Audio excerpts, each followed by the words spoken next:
看到台湾的棒球，哎，干，真的是干。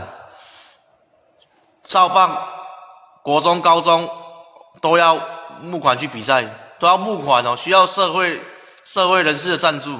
我在想说，台湾不是非洲国家吧？没有资源，没有金源吧？台湾是一个文明的国家吧？竟然比赛的经费都没有啊！我想说。难道这口口声声的棒球、国球都是用嘴巴讲的吗？那有没有实际贡献去扎根？真的有了解台湾的问题环境所在吗？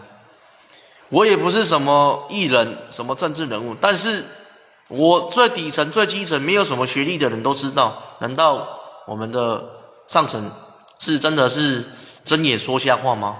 还是我在哽咽什么了？